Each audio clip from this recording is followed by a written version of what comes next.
mayroon kang 19%, that would be the tariff imposed on our products going into the US market. That's one area. Kumbaga, that's one side. There is another side that is much more critical.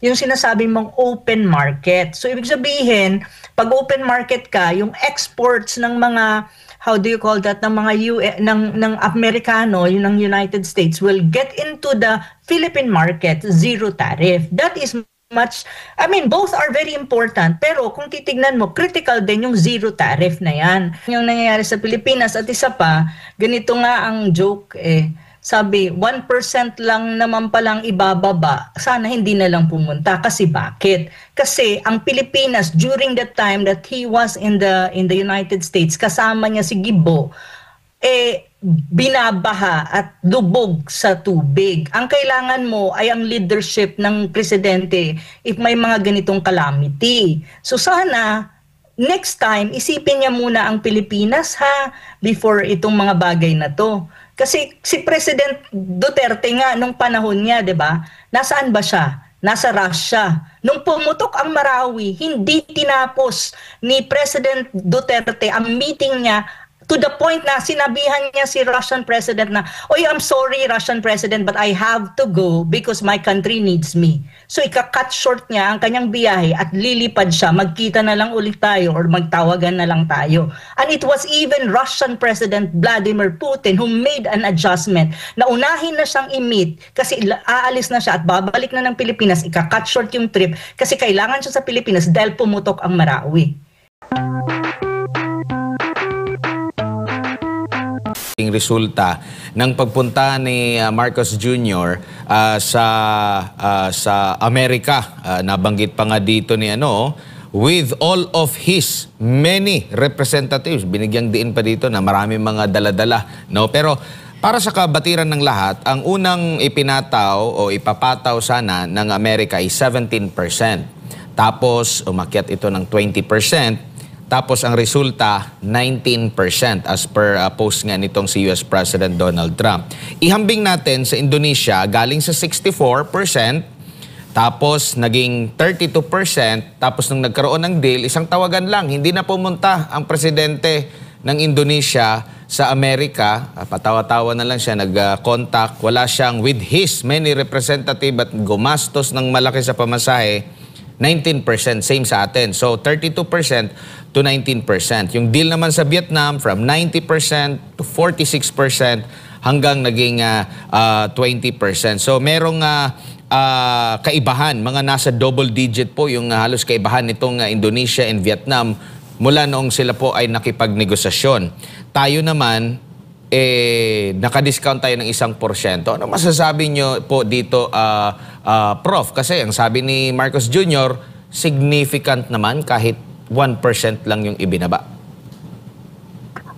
Sa akin kasi, I don't really agree na significant yung 1%. Kasi kung yun lang naman pag-uusapan natin as claimed by the President, edi sana doon na lang tayo sa 17%, di ba? Kasi from 23 points ang ibababa noon. So, kung significant yung 1, so kung akong tatanungin mo, doon na lang tayo sa una, 17%. Balik tayo doon. Mas mababa yun kaysa sa 20 at mas lalong mababa naman sa 19, di ba?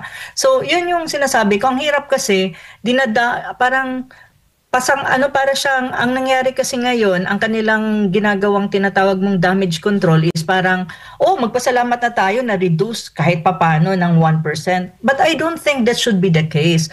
And I really don't think also that the Philippines, even the Philippine government under Marcos Jr., would just accept these things just like that. Kasi ang problema dyan, hindi, dalawa kasi yan, just to explain a bit, dalawa kasi ang aspeto na yan. Mayroon kang tariff na 19% ngayon na in-announce na ni President Trump, hindi natin mababago na yan, andyan na yan, unless na lang, babawiin ni Marcos Jr. Sasabihin niya, ay sandali, President Trump, let me negotiate further. Pero I don't think gagawin niya yon. So, mayroon kang 19%, that would be the tariff imposed on our products going into the US market. That's one area. Kumbaga, that's one side. There is another side that is much more critical. Yung sinasabi mong open market. So, ibig sabihin, pag open market ka, yung exports ng mga how do you call that, ng mga ng Amerikano, yun ng United States will get into the Philippine market, zero tariff. That is much, I mean, both are very important, pero kung titignan mo, critical din yung zero tariff na yan. Kasi bakit? Unang-una, you have to remember that between the Philippines and the United States, we are not at par with the United States, really, in terms of competitiveness, may it be in products, in terms of technology, even in terms of economy. They are a superpower, even in the field of, even in the area of economics or economy. Malakas sila kaysa sa atin. Kapantay nila ang mga countries tulad ng China, and we are not at par with this country. So, napakalaki ng imbalance kung titignan mo. So, sa akin, malaki ang impact ng zero or open markets. Kasi ang unang tatamaan dyan, kung lateral yan or wala. Kaya nga may panawagan ngayon, kasi ang sinasabi nga ng panawagan ngayon, dapat maging transparent ang gobyerno. Ang gobyerno, talagang i-explain nila at ilatag nila ang listahan na subjected to zero tariff. Para alam na, kasi kailangan yun Kasi pag sinabi mong zero tariff, maaapektuhan ang local industries mo. At ang pinakamahalagang local industry sa Pilipinas na pwedeng maapektuhan really significantly sa zero tariff, sa open market na yan, na zero tariff, liberalization to Ito yung konsepto ng liberalization na open, liberal policy.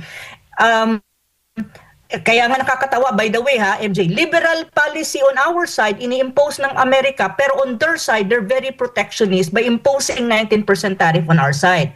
So going back to what I'm saying, na ang listahan, kasi para makita natin, ano ang mga prospective na mga products, ng mga industriya ng Pilipinas maaapektuhan sa zero tariff and open market na to. Kasi ang unang tatamaan dyan talaga is, kasi may tinatawag kang 6 A's. Agriculture, AI is related to technology and even manufacturing. Kapag pumasok kasi ang mga produkto ng United States na zero tariff, of course, they are competitive in terms of quality. Of course, kasi galing yan sa isang superpower na bansa. Mauungusan nila ang ating local products na ang production cost natin sa Pilipinas mataas, even agriculture. So kung titignan mo sa market, malulugi ang ating industriya. Ang bibilihin of course ng mga tao, yung mababa yung presyo pero mataas ang quality. And definitely, we cannot compete with the United States when you talk about these things. So, medyo dihado talaga ang Pilipinas, napaka-lopsided ng agreement na ito. Doon pa lang tayo nag-uusap ngayon sa open market yung tinatawag mong zero tariffs. Kaya nga importante, katulad ng DTI, since sila naman ang in charge dito, this is trade, ilatag nila ano ang listahan ng mga produkto na masasubject dyan sa open market as early as now, so that those industries, local industries na mayroon tayo, alam nila kung tatamaan sila dahil papasok ang mga produktong ito na mas mababang presyo, mas mataas ang kalidad. Kasi sa atin, to be very frank, even in agriculture, production cost is very high. So yun Kaya, tapos ito pa ang nakakaano doon. With this zero tariff at tinatawag mong open market, we actually give away what you call most favored nation strategic leverage ng isang developing country against a superpower or a major economy like the United States. Kaya ka nga sa WTO may tinatawag kang most favored nation precisely because ito yung tumutulong sa Pilipinas or sa isang developing economy na mabalanse mo yung tinatawag mong liberalization ng trade. Kasi hindi mo kaya talagang mag-compete with other countries, lalo na tulad ng United States when you talk about trade. Kasi mas malakas sila mas competitive talaga sila. So, meron kang MFN, or may nag-impose ka ng tariff bilang isang developing economy precisely because gusto mong protektahan ang local economy mo hanggang dumating yung oras na yung local economy mo, especially yung mga industries mo like agriculture, manufacturing, and other industries will be more competitive and at par with the international market and with other countries like the United States. Pero kung hindi pa siya nandun sa status na yun, which is ang Pilipinas hindi nandun, poprotektahan mo siya to a certain extent, you follow the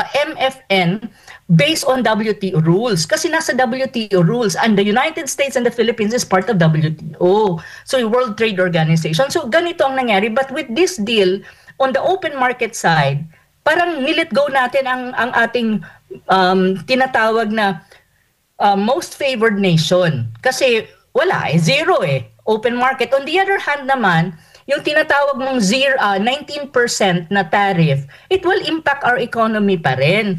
Kasi bakit?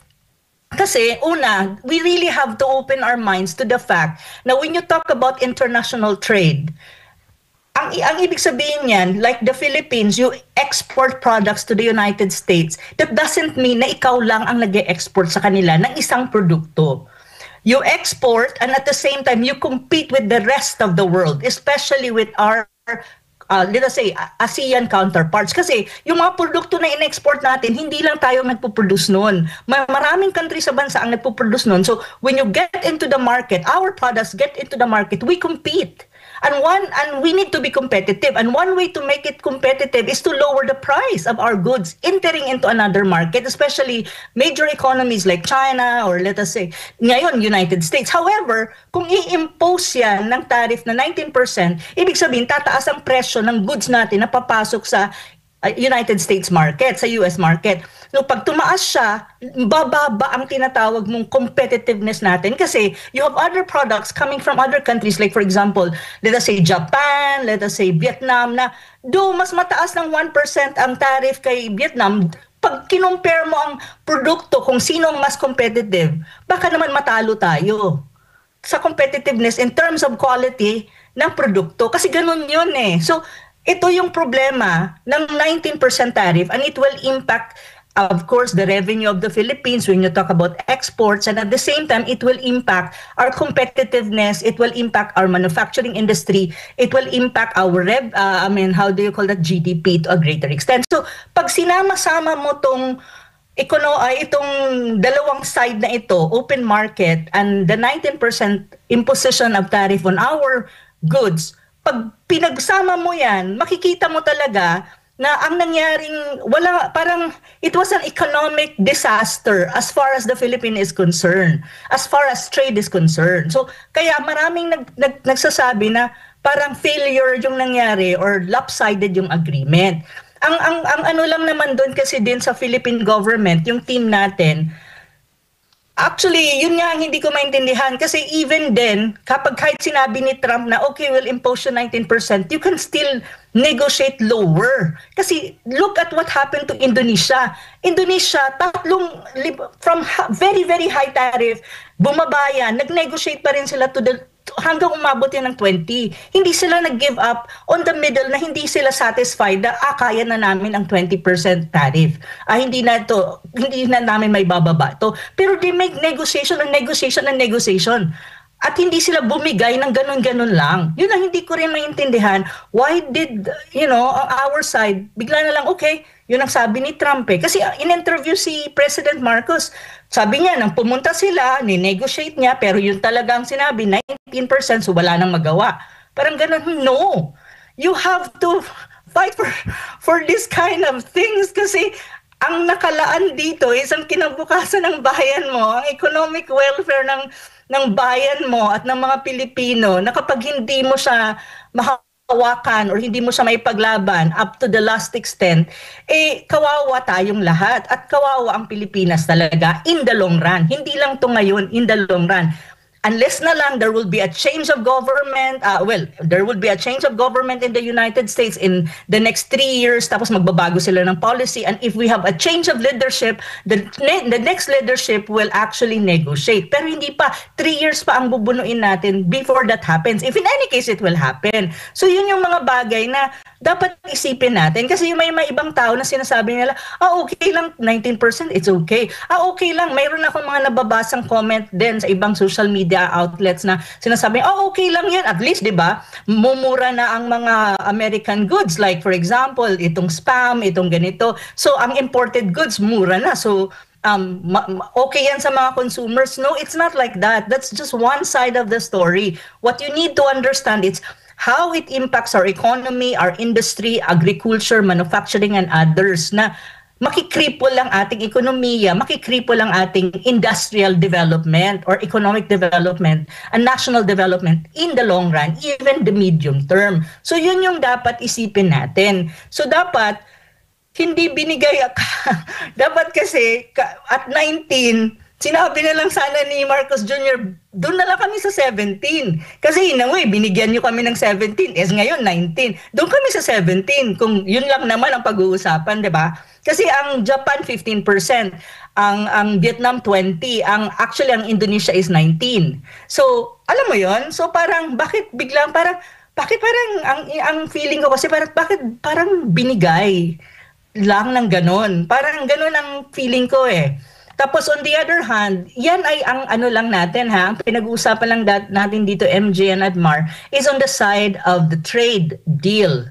Wala pa yan yung military and actually defense side, which is mas nakakatakot yun kasi defense and military yun at dun sa mga nabasa kong reports is parang inamin ni Marcos Jr. na may deployment nga ng Typhoon missile system sa Pilipinas, which is, I was like, oh my God. The second one, I think, is baka tuloy na nga siguro itong tinatawag mong ammunition factory in the Philippines, which Trump was saying pa na, ayaw mo ba nun? Ang Pilipinas at saka ang United States may pinakamaraming ammunition sa mundo dahil magtatayo kami dyan ng ammunition factory. Is it a good news for the Philippines, really? Is it what we need in the country at the moment? So yun yung mga tanong na para bang, sandali muna mga kababayan, isipin yung mabuti kung anong implication ng mga to, hindi lang ngayon, hindi lang sa panahon ni Marcos Jr., even long term. Kasi dapat kasi tayo nag-iisip na ngayon at saka yung long term, ano mangyayari bukas, ang kinabukasan natin. Yun eh. So, yun yung masasabi ko initially on this issue. At saka, mayroon pa dyan eh. Ang ano ko nga dito, kung transparency ang pag-uusapan, sana yung listahan ng mga produkto na subjected to this open market o zero tariff, ilabas din nila para transparent ang gobyerno. On the other hand, sana, hindi ko alam ngayon wala pa yung document, so sana mayroon din tayong nakuhang tinatawag mong, hindi na nga, wala na nga itong preferential access for the Philippine agricultural and industrial export kasi zero tariff na nga tayo. Pero in terms of investment sa domestic economy natin, may makukuha ba tayo may makukuha ka ba sa United States? Mayroon ba tayong mga tinatawag mong papasok na mga investment from the United States that would actually help our economy and generate more economic activities and more revenue? Mayroon ba? May mangyayari bang technology transfer? Kasi trade deal to eh. Hindi lang tariff ang pinag-uusapan dito. Pinag-uusapan din dito kung anong makukuha mo sa kanila given na may exchanges kang binigay or may concession ka nang binigay na sobra-sobra na. Pero you need to get something. So hindi ko rin alam kung magkakaroon tayo ng kung mayroon nga bang mga pledges coming from the United States, mangyayari ba yan na may investment sila? Hindi bala ang sinasabi ko dito, hindi defense and military na investment, kundi dito sa ekonomiya in terms of industrial investment. And on the other hand, mayroon bang technology transfer? Or ang mangyayari ba sa Pilipinas ay magiging lang tayo? Babalik tayo sa panahon ng colonialism na ang Pilipinas ay ang nangyari kasi ng colonialism under the United States, if we will go back to history, to our history as a country, and during that time, ang nangyari sa Pilipinas, ine-extract ang raw materials, pinaprocess sa kanila, pagkatapos i-process sa kanila, they will produce it, they will transform it into goods, and then ibabalik sa Pilipinas para bilhin natin. Pero, ang bayad nila sa extraction of raw materials is mababa, pero pag binenta na sa atin, mataas ang presyo and they gain more revenue. So ginawa tayong market talaga and then extraction ang ginawa nila. Would it be the same at this time in this 21st century? Kasi kung titignan mo talaga ang trajectory natin with our relationship with the United States, even both militarily and economically speaking, ganun talaga. Kasi during that time, after the colonial period where the outpost of the United States militarily in the Asia Pacific. And until now, it never changed. It's still there. So, mas lalo pa nilang iniigtingan ang militarizasyon sa Pilipinas. Nandyan naman yan, very obvious. Si Marcos Jr. pa ang nagsabi, di ba? Dinipensahan niya ang deployment ng Typhoon missile system sa Pilipinas, ang EDGA bases and all that. So ang tanong dito sa ekonomiya, would we experience the same thing as before during the colonial time na tayo ay extractive sila, gagawin tayong market ng lahat ng produkto nila at bibilhin natin yan kasi yun ang dictate nila. Ganun ba ang mangyayari sa Pilipinas given all of this, new development when you talk about Philippine-United States deal in terms of trade, economics, and at the same time, geopolitics na isang medyo dangerous na part ng relationship natin with the United States, actually, yung military and defense. Yeah. Po, ma'am, sa tingin, si MJ pa ito, ma'am, tingin po ninyo, ang kasunduan ay sa ngayon, more political than binding kasi alam mo naman, ma'am, dadaan pa sa nitty-gritty yung mga ganyang negosasyon at binabanggit po ng mga political pundits na itong mga ganitong kasunduan usually dadaan raw po pala sa detailed negotiations and legislative approval. Ma'am. Well, sa akin kasi ganito, may negotiation bang nangyari talaga? Mayroon nga ba? Yun yung tanong mo. Or is it an economic capitulation? Or wala na, ano na lang yan eh. Parang ano na lang nangyari sa bisita ang travel ni Marcos Jr. sa Amerika, it was just a photo ops? Parang ganun ba? Yun ang tanong na malaki. Kung mayroon nga bang negotiation na nangyari. Pangalawa, yes, probably the details of it, the specific, the details, the specific things, maybe will be teased out, but I'm not sure if it will be negotiated further. Kasi if you really look at Trump and the way Trump spoke about these things, parang ano na siya eh, it's like cast in stone eh. Kasi ang problema nga, when President Marcos was interviewed, sinasabi niya, ang tanong sa kanya, Sir, 19%, paano hindi ba ito mababago or maninegotiate? Anong tingin nyo? Anong sabi ni Marcos Jr.? It's the United States kasi, sa kanila yan. So, yun ang kanyang sagot eh. So, ibig sabihin, kung United States, ganun na. So, do you really think it's further maninegotiate pa siya further, all of these things in the nitty-gritty? Yun yung tanong ko rin, actually. Pero when you talk about the legislative side, like for example, the Senate, well, I really hope the Senate will work on this and I really hope they will get to the bottom of everything.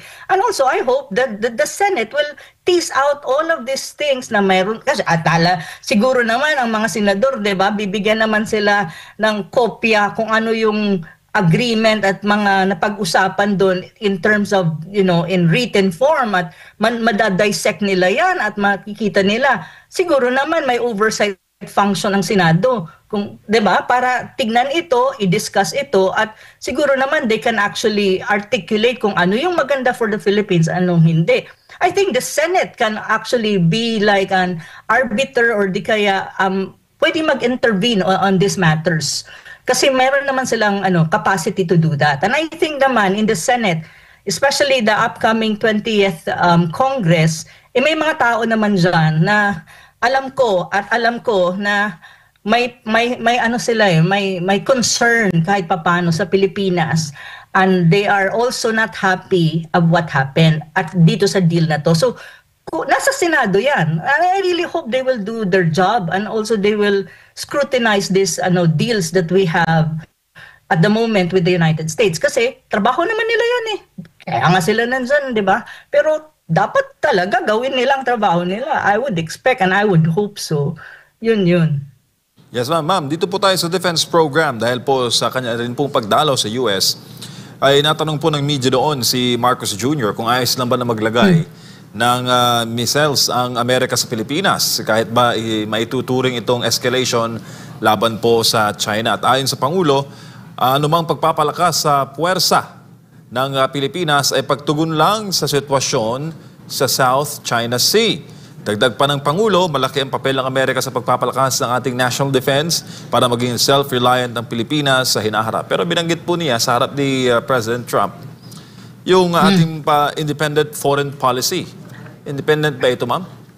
Maituturing? Yun ang tanong ko, natawa ako dun, independent foreign policy. Paano naging independent ang foreign policy? At nakakatawa yung sinabi niya in front of Trump. Bakit? Kasi si Trump mismo ang nagsabi dun sa interview na yun na nag-ano pa nga si Trump, may segue pa nga. Yung previous administration, they lean more to China. Mabuti, kumbaga kung sa conversation lang natin ngayon, hindi exact words. But you are on our side. You stick to us. So, independent foreign policy ba yon? Si Trump mismo ang nag-ano nun eh. nagsabi noon na, oh, Marcos Jr., your government is on our side. You're very close to us, unlike the previous administration. So, can we really call it independent foreign policy? Even the United States president was the one actually subliminally telling the whole world about it. So, come on, that's hypocrisy. Because totoo naman na wala tayong independent foreign policy at the moment. Yun nga ang problema. Malaking problema nga natin ngayon yan kasi wala tayong neutrality, wala tayong strategic autonomy, hindi independent ng foreign policy natin to the point na hindi tayo makakuha ng leverage. Kasi kung ganito ang nangyayari natin sa ekonomiya, ang trade deal mo with the United States is not good. Sana hindi tayo mahihirapan, sana hindi tayo nag-worry, at sana may leverage tayo kasi we can always have, diversified partners. Like, for example, other major powers in the world like Russia, China, and the rest. But the problem is, may problema tayo sa relationship natin with the other superpower, which is China. So, would you think that is an independent foreign policy? Of course not. Bakit ba nagbubulahan pa tayo dito na ang buong mundo alam yon? Si Trump na mismo ang nagsabi noon in that conference. At nakakaano pa doon, si Trump din ang nagsabi na, we have good relation with China. I'll be traveling to China I was invited by President Xi. You should have good relation with China. You see? Kasi si Trump, alam niya mismo na tayo hindi independent precisely because our relationship with China politically and diplomatically is not good. So anong sinasabi niya na independent foreign policy? Now, my advice to the president is like this. It's not too late. You still have 3 years to go. Probably it's time for you to reflect and see kung saan ka nagkamali at itama mo yung mali mo para sa 3 years na nasa power ka, hindi maghirap at lalong ang bansang Pilipinas at ang mga Pilipino. Yun siguro ang dapat niyang tignan at i-reflect niya at tignan niya kung anong mga hindi niya naayos at medyo kailangan niyang ayusin kasi failure eh. So, ganun yun. Diyos ko Lord, magbulahan ba tayo dito? Opo ma'am, lalo po ma'am na si President Trump din, sinabi niya na maayos ang relasyon ng US at ng China. Makailang message niya pong sinabi yon na sa kanilang harapan with Marcos Jr. Prof. Oo nga medyo, kung ako, it was very, to be frank, I'm as a Filipino, at the end of the day, kasi ganito rin yan one thing that we have to remember, kung napapahiya si Marcos Jr. sa buong mundo, actually, napapahiya din ang Pilipinas. So, of course, because Marcos Jr., to be frank, is the face of the Philippines at the moment, especially at the global stage. So, nung sinasabi sa harap-harap niya ni Trump na, we have good relation with China, I'll be traveling to China, President Xi invited me, you should have good relation with China. Parang ganun, it's okay with us, the United States, for you to have a good relation with China. May mga ganong hirit si Trump eh. So parang kung ako ang nasa posisyon, ako ang nandun, ako si Marcos Jr., nakaupo ako doon. Parang feeling ko binuhusan ako ng malamig na tubig sa mga sinabi sa akin ni Trump in that press briefing. Kasi bakit? Kasi siya napaka-loyal niya sa United States. Tapos mismo ang United States ang nagsasabi sa kanya na, oops, we have good relation with China. So, parang sinabi lang ni Trump kay President Marcos na, we have good relation with China, so don't start with anything against China that you will drag us into a war or anything that is not good for us because we have good relation with China. We need China's, rare earth exports or, the magnets because we need them, Ilang beses sinabi ni Trump, parang sinabi lang ni Trump na, hello, Mr. President Marcos Jr., hindi mo kami madadrag sa mga, mo dyan, sa mga porma-porma mo dyan sa South China Sea that, you will say, MDT, ang big brother namin, nandito, kami, gitgitan sa China, andito kami. Parang ganun ata ang message ni Trump sa kanya eh. Ayaw ko lang kung nag-gets niya. Yun lang yun. Yun nga yun eh. Yun yung mga bagay na dapat nilang isipin sa gobyerno ni Marcos Jr. There are things that have been said by Trump that you have to read between the lines. and pick up something in it para malaman mo kung tama ba ang tinatahak mo o hindi, or binibigyan ka na ng some kind of wisdom ng kausap mo kung ano ang dapat mong gawin. Na, alam mo yun, ganun siya eh. Kasi pinanood ko yung buong press con eh. Kaya nga ako sabi ko, my God, parang kung ako ang nasa posisyon ni, ako si Marcos Jr., parang iniisip ko, leche, ito ba yung sinasabi niya? So, ibig sabihin, kailangan ko nang mag-recalibrate. Kasi siya na mismo nagsasabi sa akin eh. Diba? Ganun yan eh. Ewan ko lang kung nakuha nila yung tinatawag mong read between the lines na ibig sabihin. Ma'am, yun yung tinatawag sa libro ni President Trump, The Art of the Deal. Nabasa mo na yun, yung libro niya. Yeah. So, kasi businessman siya eh. Opo. Yung nga sinasabi ko, si Trump, Trump is a businessman. Trump also is transactional. At saka si Trump, kasi businessman eh, salesman yan eh. So mahilig siya ng mga palamut eh na, make Philippines great again. You're a very tough negotiator. Your country is great. Salesman yan eh. So kapag nakinig ka rin sa kanya, mabobola ka talaga. Kaya tuloy, sa social media, anong sinasabi ng mga tao? Ang mambubudol na budol. Parang gano'n ang mga sinasabi ng social media ngayon, yung, alam mo yung mga tao. Kasi parang, ang binabansagan kasi si BBM, si President Marcos na nambudol. So, budol. Tapos ngayon, si Trump mas tuso. Mas nabudol siya ni Trump. Parang gano'n ang parang gano'n ang mga, mga opinion at saka mga, mga parating na mga nakalagay sa social media, sa Facebook, sa Twitter, at sa iba-ibang social media na sinasabi ng mga Pilipino sa nangyari. So, yun na nga. Opo, ma'am, baka meron po kaming mga hindi na tanong na naisip po niyong banggitin sa ating pong global audience. Nasa niyo po ang huling pagkakataon po, ma'am. Yes, at sana sa ating mga kababayan, alam mo, sana magising na tayo, no? Tignan yung nangyayari sa Pilipinas. At isa pa, ganito nga ang joke eh. Sabi, 1% lang naman palang ibababa. Sana hindi na lang pumunta. Kasi bakit? Kasi ang Pilipinas, during the time that he was in the United States, kasama niya si Gibo, binabaha at lubog sa tubig. Ang kailangan mo ay ang leadership ng presidente if may mga ganitong calamity. So sana, next time, isipin niya muna ang Pilipinas before itong mga bagay na to. Kasi si President Duterte nga, nung panahon niya, di ba? Nasaan ba siya? Nasa Russia. Nung pumutok ang Marawi, hindi tinapos ni President Duterte ang meeting niya to the point na sinabihan niya si Russian President na, "Oy, I'm sorry Russian President, but I have to go because my country needs me."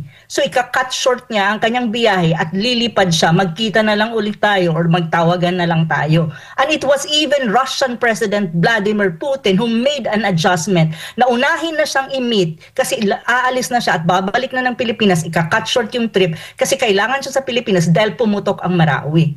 Yun yung mga kailangan nating leader. Yung alam mo kung ano yung priority nila. Sana naman ang mga Pilipino ay magising na next time, wala tayong magagawa. We have 3 years to go. Piliin nyo po yung totoong magsisilbi sa bayan at alam kung ano ang priority niya.